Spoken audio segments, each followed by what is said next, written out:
Okay, back.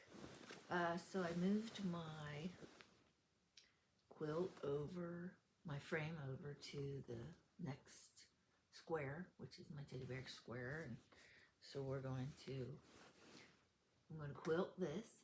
And I wanted to show you a nifty little thing that I have. This is my thread holder, and it has a little latch over here, and you push this through and put your little thread on and put it back on, close it so it stays in place. So that way, when you want your thread, you just spin it off. So I just thought that was a cute little thing. I got it at a craft shop. I think I got it at an Amish sewing store one year. I've had it for a long time. But it's very handy. And so here we go. I'm going to show you this again.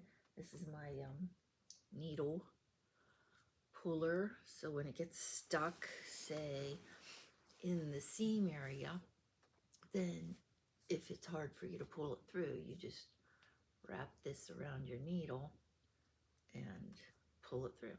It makes it very easy. So I have a knot in my thread.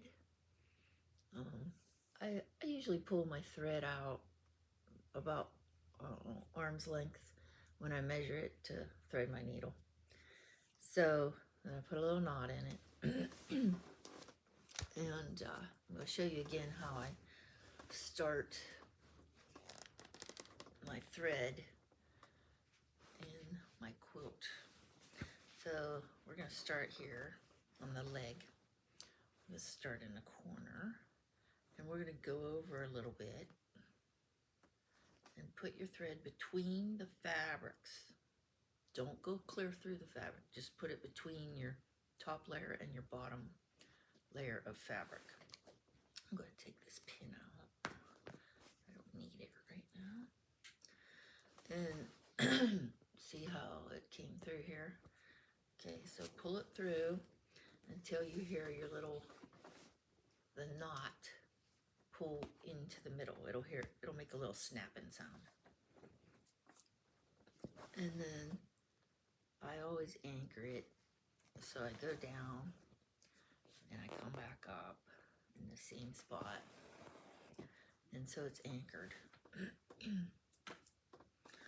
And then I do the rocker motion. When I quilt, oh, there I jabbed my finger. And Band-Aids are another nice thing to keep on hand when you jab yourself.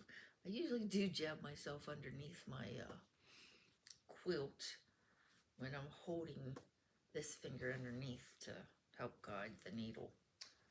But I'm going to show you how I do this. I just take a small space. See if I can get it in the picture. I take a small space away from where I started. I'm not getting a very good picture here, am I? All right. And then I go down and I rock it up and take, say, 3 to 4 stitches. Sometimes I get 5, rocking back and forth. And then I take it and pull it.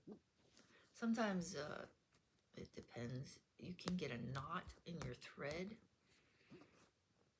And if that happens, just pull it back up and give a little jerk. Sometimes I take the needle and I'll pull it where the knot is, and then it'll pop, like it'll unravel the knot.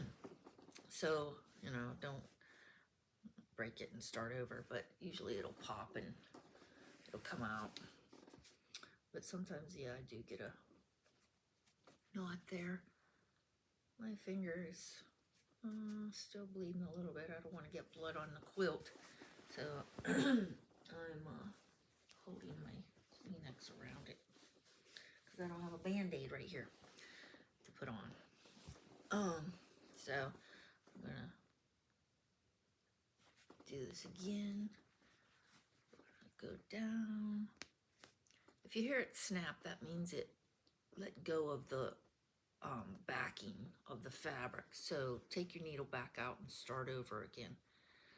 Because if you let go of the backing, then there's not going to be any stitches back there. So do like that. And sometimes that, even in like your designs, I have a harder time pulling it through at times because I injured my tendon on my thumb, and so it's irritated and it hurts, and sometimes I just like to use that little round green puller to help me pull the needle through.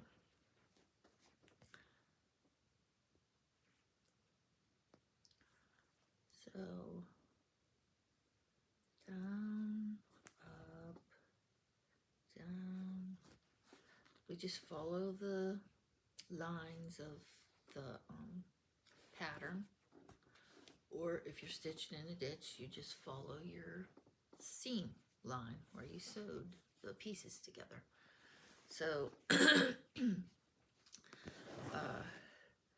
I'll go the whole way around the leg and then stop back where I started and tie my thread off. Sometimes I don't always, if I can continue on, like if I go around the leg, then I can come up here and I can continue on up on this line. You know, it'll, sometimes you can continue on without tying off your thread if you have enough thread. But if you don't have enough thread, then tie it off and get a new piece of thread and start again. So we're at 7 minutes, and I'm gonna stop my video here because, you know, it takes a while for me to download it even at 7 minutes because our internet's slow. So I just want to say, enjoy your quilting, have fun at it, have a good day. All right, we'll talk to you later. Bye.